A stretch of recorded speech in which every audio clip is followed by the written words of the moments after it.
Hablemos de los impuestos a los videojuegos en México. Si vives aquí o te informas sobre videojuegos y de la industria con cierta frecuencia, es muy posible que te hayas enterado de que en México se le aplicará un impuesto del 8% a los videojuegos violentos. Cabe aclarar que esto es una propuesta todavía, pero visto lo visto se siente ya firme. ¿Esto quiere decir que se le aplicará un impuesto a mi Mario Kart que promueve la conducción irresponsable a alta velocidad con probabilidad de provocar un accidente? Obviamente no. Esto quiere decir que de acuerdo a la clasificación, aquellos juegos que se encuentren en la clasificación C o D serán a los que se les aplicará un impuesto del 8%. Pero, ¿por qué?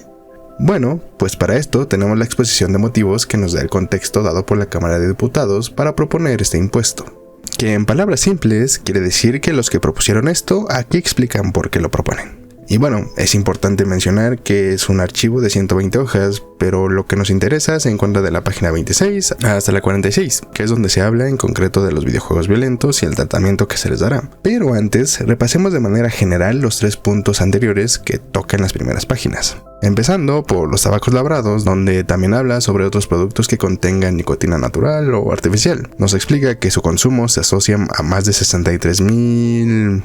Para no molestar al señor YouTube con la palabra que se refiere a esta señora, diremos que se los cargó el payaso. Ya saben a qué se refiere. Nos explica que el consumo de tabaco se asocia con más de 63,000 personas a las cuales se las carga el payaso anualmente.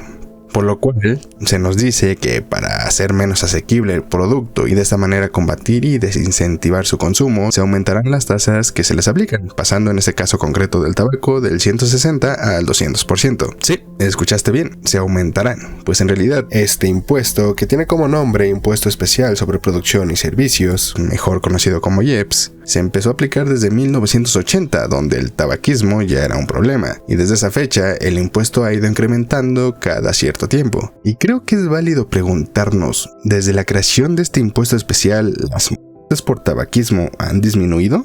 Pues encontré un documento de la Secretaría de Salud llamado Programa de Acción Adicciones, que habla sobre el tabaquismo, el cual fue elaborado en 2001. Y menciona que a la gente que se cargaba el tabayazo anualmente, en este entonces eran de 44,000. Y no sé ustedes, pero creo que yo no veo la disminución. Pero bueno, asumamos que esto se debe a factores que no estoy considerando, que todo tiene una explicación y que yo tengo otros datos. Siendo objetivos, que se le aplique un impuesto más alto al tabaco para desincentivar su consumo no suena mal, solo que se ha visto que la gente va a seguir consumiendo tabaco aunque esté más caro. Les va a doler más, pero no van a dejar de consumirlo hasta que sientan que ya se los está cargando el payaso, o ni así. Entonces, como solución, parece no funcionar. El siguiente punto son las bebidas saborizadas con endulcorantes añadidos, que a ver, no me quiero extender más de lo necesario, así que es básicamente lo mismo. Este tipo de bebidas se ponen en una peluca y cargan a la gente todos los años, y por lo mismo se aumentará el impuesto que se les aplica para combatir y desincentivar su consumo. Igualmente, habría que checar los datos para ver si de verdad esto ha funcionado, pero en general la justificación de ambos es: este payaso está cargando a mucha gente, ponlo más caro para que se consuma menos. Aquí cada uno saca sus conclusiones, ya no te voy a decir qué debes pensar. Hey, soy el Dracep que está editando esto, y bueno, recientemente aquí en México se descubrió una campaña para boicotear una marca de suero de hidratante, lo cual causó mucho revuelo. Y sé que se preguntarán, ¿esto qué tiene que ver?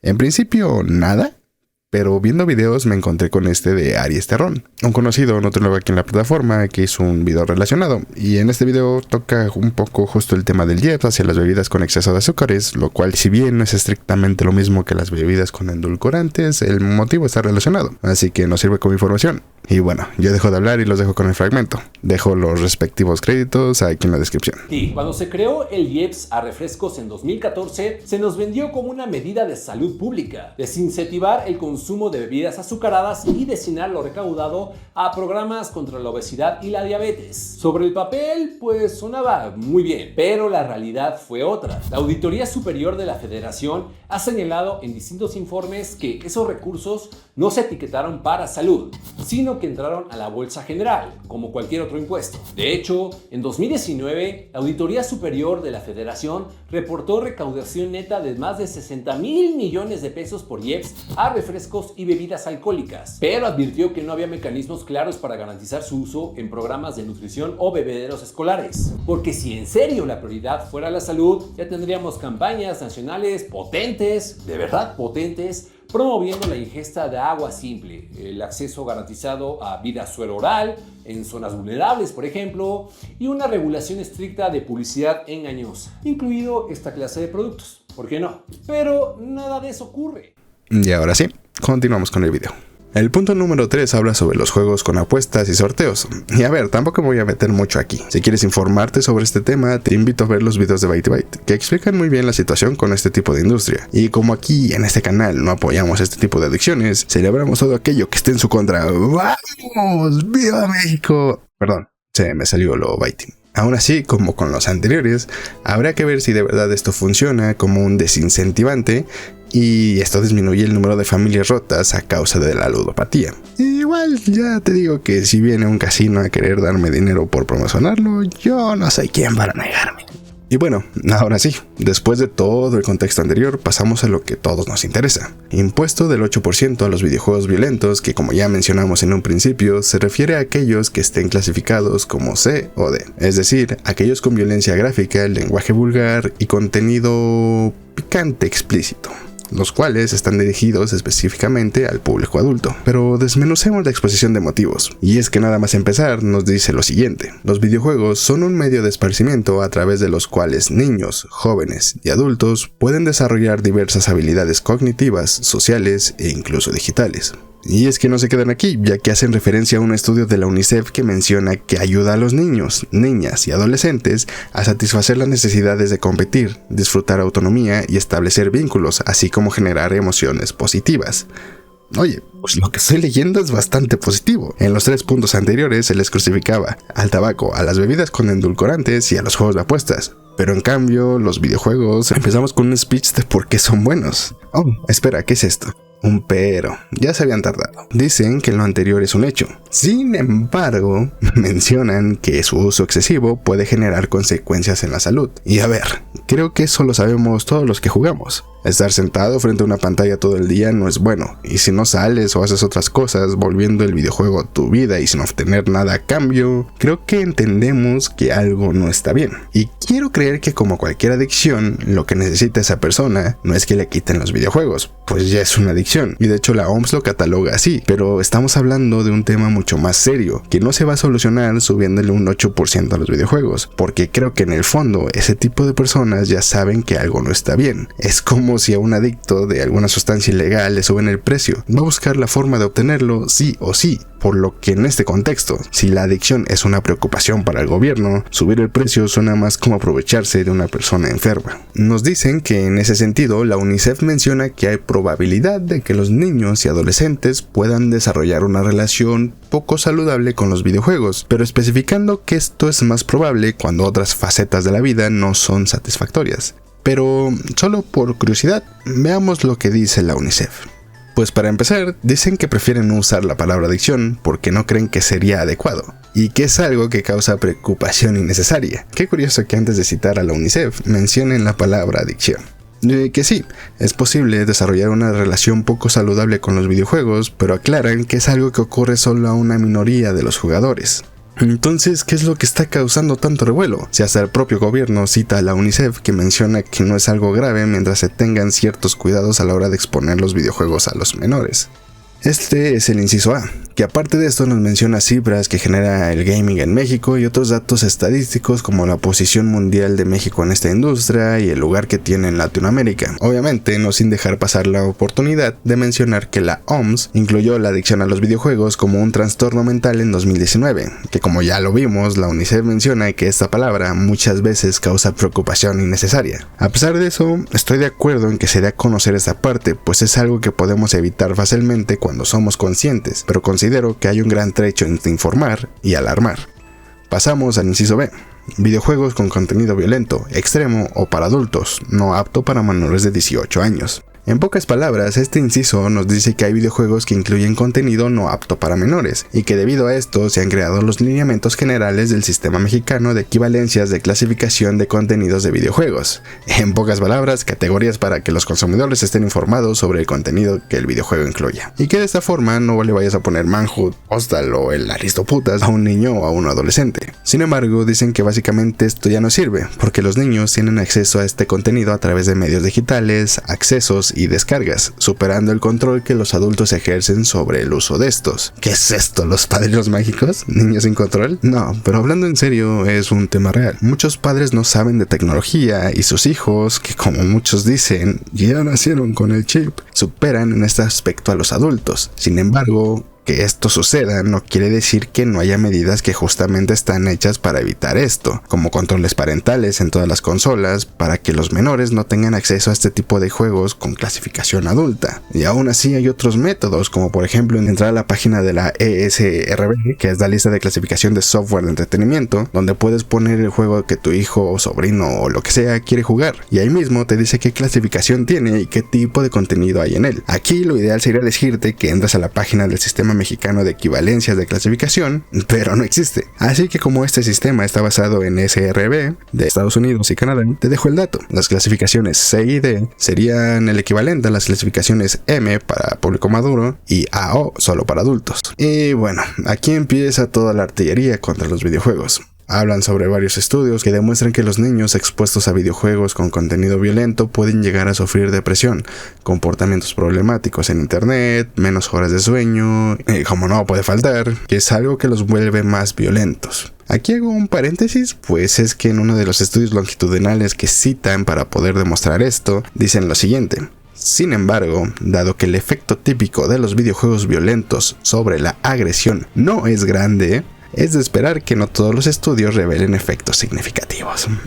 Bueno, y así se la pasan por otras dos páginas. En fin, su conclusión es que como los videojuegos que claramente no están hechos para niños tienen efectos negativos en los niños, y que como ellos sí piensan en los niños, tienen que actuar para cambiar esto, pero ya. Por ende, dicen que como la finalidad del IEPS es evitar el abuso de sustancias y en general cosas que causan daño a la salud y cumplen una función inhibitoria de consumo, se lo van a aplicar. Y ya de paso, así como un agregadito, se llevan un dinero extra para financiar el gobierno. Y como ya vimos que este impuesto es un éxito a la hora de recaudar, a la hora de concientizar a la gente, entonces se va a implementar. Mencionan que todo lo recaudado de este impuesto se irá al sector salud para combatir este tipo de conductas y trastornos que los videojuegos violentos puedan causar, además de crear programas para informar a la sociedad sobre esto. Ya por último menciona el tratamiento, y en pocas palabras, juegos con clasificación C o D se les pondrá el impuesto del 8%, y para las suscripciones como Game Pass y similares, estas tendrán que desglosar cuántos juegos del catálogo que ofrecen son clasificación C o D, y si digamos del 100%, el 15% son C o D, el impuesto solo irá sobre ese porcentaje, es decir, si la suscripción valiera 100 pesos, no se aumentaría un 8% a esos 100 pesos, sino solo a los 15 pesos que corresponden a los videojuegos con clasificación C y D. Y esto es todo lo que menciona la exposición de motivos. No sé a ustedes, pero parece más como una forma de cobrar más impuestos en un mercado que no deja de crecer, en lugar de buscar hacer campañas que concienticen a la gente, que informen a los padres para que puedan tener una mejor idea de lo que sus hijos consumen. Las películas también tienen clasificaciones y más adelante, cuando salen en plataformas digitales, si los padres no tienen cuidado, sus niños van a terminar viendo películas que no están destinadas a ellos. Están afectando a todo el mundo por un porcentaje de padres que no dedican tiempo a ver el contenido que consumen sus hijos o que simplemente no saben cómo hacerlo, porque ya existen herramientas para evitar que esto suceda, y en lugar de concientizar sobre esto, meten un impuesto que al único que va a afectar es al consumidor adulto que compra videojuegos destinados para adultos. Y es que si estuviéramos hablando de que todos los videojuegos con clasificación C o D fueran deplorables, a lo mejor tendrían un punto, pero ¿qué pasa con el mensaje y la madurez de los temas que tratan muchos juegos? ¿Qué pasa con The Last of Us, que explora la moralidad en situaciones extremas y toca temas como la venganza y el amor incondicional? ¿Qué pasa con Cyberpunk, que te muestra la cruda realidad del mundo, critica el capitalismo extremo y la deshumanización de la tecnología? Nier Automata, que es una constante meditación sobre la existencia, la identidad y el significado de la humanidad. De verdad voy a pagar más por videojuegos que dejan un mensaje positivo y que te hacen ser más consciente de las cosas? Y así como esos podría nombrar muchos más. Sin embargo, juegos basura gratuitos a los cuales los niños tienen acceso como Roblox y donde ya se ha demostrado que tratan con gente mayor que se aprovecha de ellos, pasarán sin ninguna consecuencia. Y vamos a decirlo con todas sus letras. Nadie se hace violento por jugar.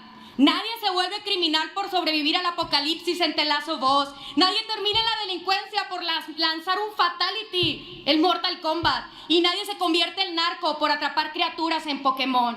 La ficción no produce delincuentes. El entretenimiento no genera violencia. La violencia la produce un Estado que ha normalizado impunidad, que ha permitido que el crimen crezca y que no ha cumplido con su deber de proteger a la gente.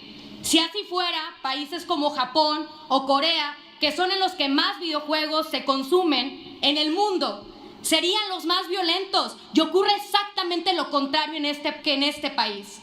Y bueno, hasta aquí el video. Siendo honestos, solo quería informar sobre esto, pero es imposible no opinar así cuando la conducta se repite una y otra vez, llegando hasta el punto en el que nos encontramos el día de hoy. Seamos maduros como comunidad, no tenemos por qué compararnos con otras cosas o industrias y decir que son peores para tratar de justificar a los videojuegos, porque ellos mismos en esta exposición de motivos han dicho parte de lo bueno que tienen los videojuegos, y nosotros, como jugadores, sabemos mejor que nadie las cosas buenas que hay en ellos. Solo hay que hacer ruido y hacerlo llegar a todo el mundo. No sé si hay algún movimiento o algo parecido para intentar evitar esto, pero si lo hay, por favor coméntalo en este video para que todos apoyemos la causa. Es un momento crítico y es cuando la comunidad tiene que alzar la voz. En fin, gracias por ver el video hasta el final. Recuerda darle me gusta al video y suscribirte para que YouTube te notifique de lo que vaya subiendo. Este no es mi contenido habitual, pero igual te invito a que te suscribas, pues esto me motivará mucho. Recuerda, yo soy Dracev y nos vemos en el próximo video.